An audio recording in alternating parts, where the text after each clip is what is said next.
अपनी शक्तियों का प्रकाश करते तो लगता है कोई त्रिभुवन में जिसकी रक्षा नहीं कर सकता।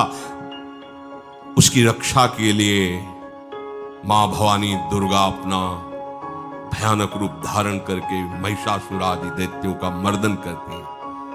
प्रभु है उस रूप में, दूसरा नहीं है। उनकी सामर्थ्य कितनी है? दुर्गा कोटि अमित अरिमर्दन। हरि की सामर्थ्य कैसी? अमित दुर्गाओं जैसी। 1 करोड़ अरब नहीं, अमित दुर्गाओं जैसी दुष्टों का मर्दन करने की सामर्थ्य। अमित था नहीं कि कितनी सामर्थ्य है। एक दुर्गा रूप में जब हरि प्रकाशित होते हैं तो त्रिभुवन में कोई सामने खड़ा होने वाला नहीं होता। मां भवानी जिस समय अपने स्वरूप में आती, किसी की ताकत नहीं है। ये शुंभ निशुंभ इतने बलवान दैत्य थे, त्रिभुवन में कोई इनका बाल बांका भी नहीं कर सकता। स्मरण किया समस्त देवताओं ने तो भगवान से ही शक्ति का प्रादुर्भाव हुआ। इतना सुंदर रूप मां भगवती का।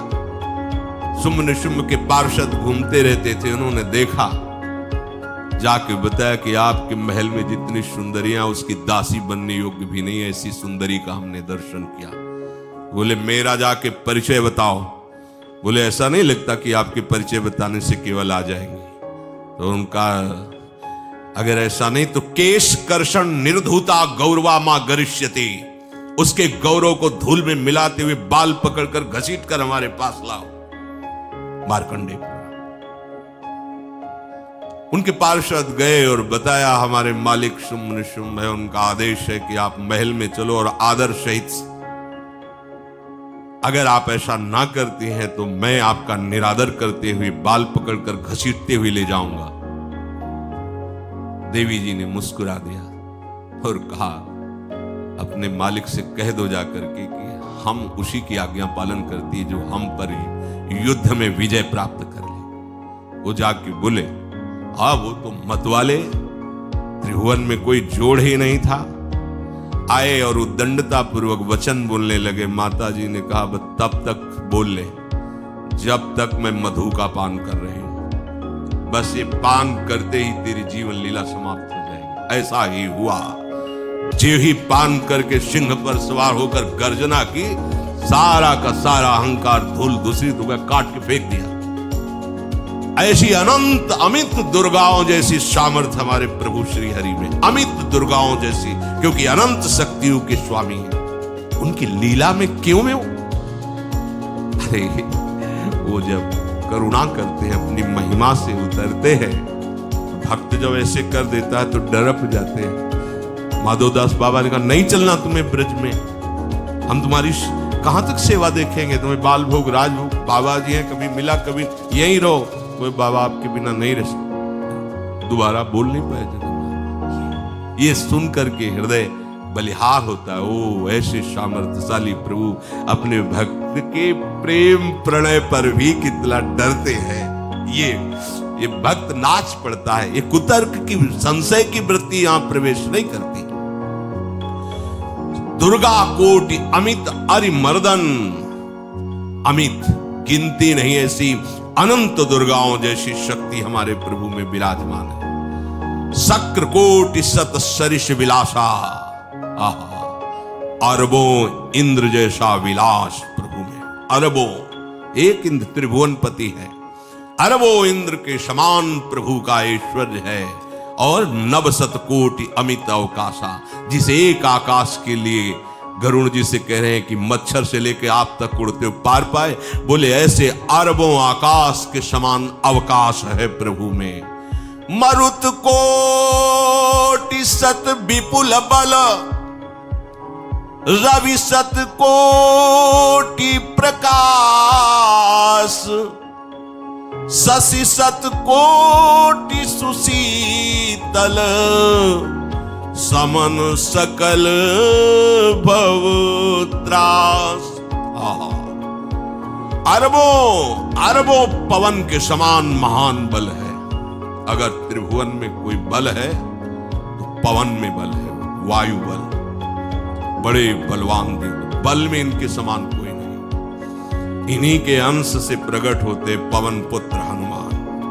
और इन्हीं के अंश से प्रकट होते पवन पुत्र भीम, बेजोड़ बलशाली महात्मा। दोनों महात्मा बेजोड़ बलशाली। जेगिर चरण दे हनुमंता, चले उसोगा पाताल तुरंता। जिम अमोघ रघुपति कर बाना, ये ही भांति चले हनु। किलकार दे तो राक्षसियों के गर्भ गिर जाते थे, ऐसे महान बली हनुमान जी। और भीम का क्या कहना, जब ये देव पुष्प उड़ करके आया और द्रौपदी जी को दिया गया, तो द्रौपदी जी ने कहा इसका जोड़ होना चाहिए, इस पुष्प का। सबसे कहा पर किसी ने नहीं सुना। भीम ने कहा कहीं भी मिलेगा मैं इससे लाएंगे। ऋषियों ने समझाया कि आगे मत बढ़ो, ये यक्षों की भूमि है, युद्ध हो जाएगा और तुम्हें तैयारी करनी है हस्तिनापुर के लिए, और तुम इधर, वो सब दिव्य हैं, पवन पुत्र हैं, किसकी माने। अपने वेग को बढ़ाया तो महाभारत में पढ़ के देख लो, इनके चलने के वेग से वृक्ष उखड़ उखड़ कर गिर रहे थे। ऐसे जब चल रहे थे तो चलने के वेग से वृक्ष उखड़ जाते थे भीम के। तो हनुमान जी ने सोचा किसी के समझाए तो समझेंगे नहीं, तो आगे पवन पुत्र ही बैठ गए, बूढ़े बानर का भेष लेकर, लंबी पूंछे से। मार्ग में मर्यादा है, किसी पशु को भी नहीं लांघना चाहिए। विवेकवान उपासक ऐसा नहीं कि कोई सो रहा है पशु भी आप उसे लांघ रहे, ऐसा नहीं। जो विवेक है, जो मर्यादा है, वैसे किसी सोते हुए को लांघना नहीं चाहिए। उन्होंने कहा है वृद्ध बानर ये अपनी पूंछ हटा ले और मार्ग दे दे, इस समय मैं विशेष कार्य के लिए जा रहा हूं। उनका जब कही दिया है वृद्ध, तो आप समझ ही रहे होगे कि वृद्ध में क्या ताकत होती है। अब मेरी ताकत पूंछ हटाने की नहीं रह गई है, आपने तो वृद्ध ही कह दिया है, तो आप समझ रहे हो ना, आप पूंछ हटा लीजिए। कहा हमारी आज्ञा की अवहेलना करें, ऐसे उठी नहीं, दोनों हाथ लगाया, नहीं उठी, पूरी ताकत लगा दी। पवन पुत्र भीम की पूरी ताकत लग गई, पूछ जरा से भी नहीं। हाथ जोड़ के खड़े बोले हम समझ गए हमारे बड़े भ्राता आप हनुमान जी हैं, क्योंकि ऐसा कोई बानर सृष्टि में पैदा नहीं हुआ कि मैं उसकी पूंछ हिला सकूं। मैं समझ गया। तो मुस्कुराए और बैठ के बोले हमारी आज्ञा मानो, इस मार्ग में मत जाओ, ये देव मार्ग है, ऐसे ऐसे सिद्ध हैं कि आपका अपराध बन जाएगा, आप शाप से युक्त हो जाएंगे, इसलिए मैं आपको मना। बोले प्रभु जब आप कृपा करके आए हो तो हमें वो रूप दिखा दो जो लंका में आपने रूप दिखाया। बोले मत उस बात की चर्चा करो, रहने दो। बोले प्रभु एक बार देखना चाहता हूं कि मेरा बड़ा भाई कितना बलवान है। हनुमान जी ने कहा फिर देख लो। कनक भूधरा कार शरीरा, समर भयंकर अति बल कांप गए। भीम जी हाथ जोड़ बोले भैया स्वर्णिम कांति, वो भयानक उनका रुद्र रूप, कांप गए, भीम कांप गए। वायु में अगर बल में देखा जाए तो सबसे ज्यादा वायु बलवान है। भगवान कैसे है? मरुत कोटि सत विपुल बल, अरबों वायु जैसी महान ताकत हमारे प्रभु में, संशय नहीं। वो अगर छोटी सी कार्य के लिए सहयोग लेते हैं, हे उठवा दो, ऐसा कर, भक्तों के साथ वो विनोद करते, लीला करते हैं, उनमें बल कितना है। ऐसे पवन पुत्र हनुमान जिनके चरणों को ऐसे गोद में लिए रहते हैं। एक उपनिषद में चरित्र आता है कि असुरों पर विजय प्राप्त करने के कारण देवताओं को गर्व हो गया और सभा में नृत्य गान चल रहा था। भगवान जब किसी पे गर्व करते हुए देखते हैं तो उनको अच्छा नहीं लगता। फिर सृष्टि के विधान के प्रधान अधिकारी जब देवतागण और देवराज इंद्र और उन्मत्तता, विजयश्री में उन्मत्तता आ जाती है, तो भगवान ने एक यक्ष का रूप धारण किया और सभा के प्रधान द्वार पर दिखाई दिए। देवराज इंद्र ने कहा कि पता लगाओ ये कौन है, बिना आज्ञा के बिना सूचना के कैसे आ गया है, क्योंकि त्रिभुवन पति है ना। अग्नि देवता ने कहा मैं जाता हूं, पता लगा के आता हूं। क्योंकि किसी बलवान का परिचय पूछने के लिए निर्बल को नहीं भेजा जाता। अग्निदेव गए और कहा आप अपना परिचय दीजिए, कौन हो और यहां कैसे आए हो। तो उनका परिचय लेने के पहले हम आपका परिचय जानना चाहते हैं, आप कौन। उन्होंने कहा कि मैं अग्निदेव हूं, सामर्थ्य आपकी, त्रिभुवन को उपले की तरह भस्म कर सकता हूं। मैं समस्त प्राणियों के उदर में बैठकर अन्न और जल का पचाकर जीवन दान देता हूं, जीवन पोषण करता हूं। अच्छा, एक दिन का फेंका, हम तुम्हारी बात तभी प्रमाणित, ये उपनिषद की बात, हम तुम्हारी बात तभी प्रमाणित मानेंगे जब तुम इस तिनके को जला दोगे। कोई अग्नि देवता से तिनका जलाने की बात कहे, सहज में दृष्टि डाली, कुछ नहीं हुआ, पूरा पावर लगा दिया। यक्ष जी ने मुस्कुरा कर कहा, तुम तो कहते थे पूरे त्रिभुवन को उपले की तरह जला दूंगा, अब ग्रीवा झुकाई पहुंचे। देवराज इंद्र ने कहा कौन है? बोले असमर्थ रहा उनका परिचय जानने में, वायु देवता। आप अपना परिचय बताइए, आप अपना परिचय जो आए हो तो हमें पहले बताओ, तब हम अपना परिचय दें। उनका मैं महान देव वायु हूं, बल आपका, संपूर्ण जीवों का जीवन हूं। अगर मैं रुक जाऊं तो एक भी क्षण सृष्टि टिक नहीं सकती, क्योंकि सब वायु से जीवित है, और मैं पूरे ब्रह्मांडों को तिनके से उड़ा सकता हूं। ये तिनका है, उड़ाओ। पूरी ताकत लगा दी वायु देवता ने, तिनका नहीं। ग्रीवा झुकाई, वापस चले गए।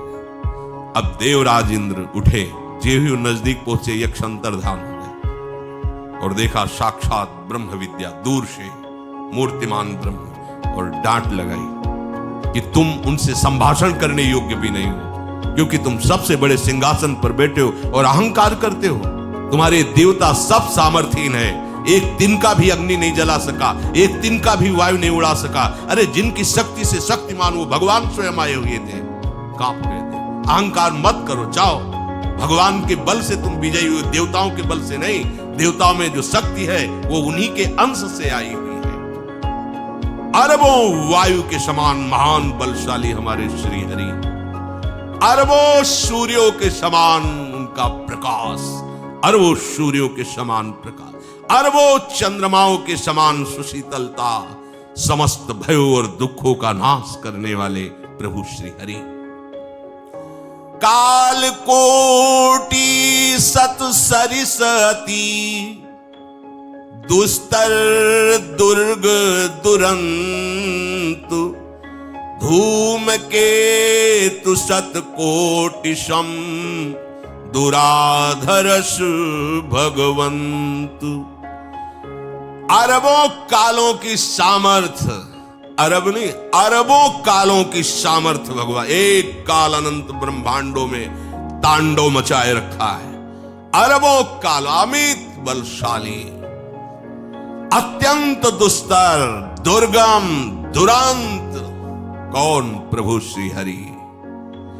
अरबों धूमकेतुओं के समान अत्यंत प्रबल सामर्थ्यशाली, प्रभु अगाध सत कोटि पताला, शमन कोटि सत सरिष कराला, तीरथ अमित कोटि सम पावन, नाम अखिल अघ पूग नशावन। कितने अथाह हैं प्रभु, बोले अरबों पाताल से भी बढ़कर, अरबों पाताल से भी बढ़कर गहरे हैं, कोई था नहीं पा सकता। कितने भयानक हैं, अरबों यमराजों से भी ज्यादा भयानक प्रभु श्री हरि है। अनंत कोटि तीर्थों को भी पावन करने वाले परम पवित्र जिनके श्री चरण है, वो तीर्थपाद श्री हरि है। अनंत तीर्थों की उनका नाम ही संपूर्ण विश्व के पाप समूहों का नाश करने में समर्थ है। हिमगिरि कोटि अचल रघुवीरा, सिंधु कोटि सत समगंभीरा, कामधेनु सम कोटि। आहा, देखो अब किसके सामने तुम्हें हाथ पसारने की जरूरत है? समझो, अगर अपने प्रभु को जान जाओगे, समझ जाओगे, तो फिर कहीं इधर उधर झांकने की जरूरत नहीं, किसी के सहयोग की जरूरत नहीं। कैसे प्रभु? ऐसे वो स्थिर हैं कि जैसे तूफान चल रहा और हिमालय का आश्रय ले लो तो डरने की जरूरत नहीं, कोई भी तूफान हिमालय को उखाड़ नहीं सकता। ऐसे ही कह रहे हैं, अरबों हिमालयों जैसी स्थिरता प्रभु श्री हरि में है, अरबों समुद्रों के समान गंभीर है। कामधेनु सत कोटि समाना, सकल काम दायक भगवाना, सारद कोटि अमित चतुराई, विधि सत कोटि सृष्टि निपुनाई, विष्णु कोटि सम पालन करता, रुद्र कोटि सत सम संघरता।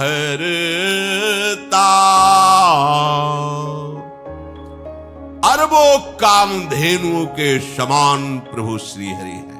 एक कामधेनु मिल जाए तो निहाल हो जाए। है हमारे श्री हरि कैसे? अरबों कामधेनुओं के समान है। इच्छित कामनाओं की पूर्ति कर दे उसे कामधेनु कहते हैं। प्रभु में कितनी चतुरता है! अनंत कोटि सरस्वतियों की एक सरस्वती ब्रह्मांडों का संचालन करती है, बुद्धि की अधिष्ठात्र देवी है। यहां क्या, हमारे श्री हरि अनंत कोटि सरस्वतियों की चतुराई समाई हुई है।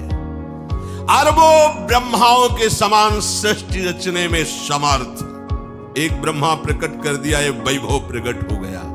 अरबों ब्रह्माओं जैसी सामर्थ सृष्टि रचना की प्रभु में है। और अरबों विष्णुओं के समान पालन करने की सामर्थ प्रभु में है।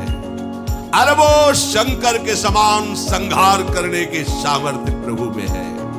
धनत कोटि सत समधन वाना, माया कोटि प्रपंच निधाना, भार धरन सत कोटि अहिसा, निरवधि निरूपम प्रभु जगदीसा।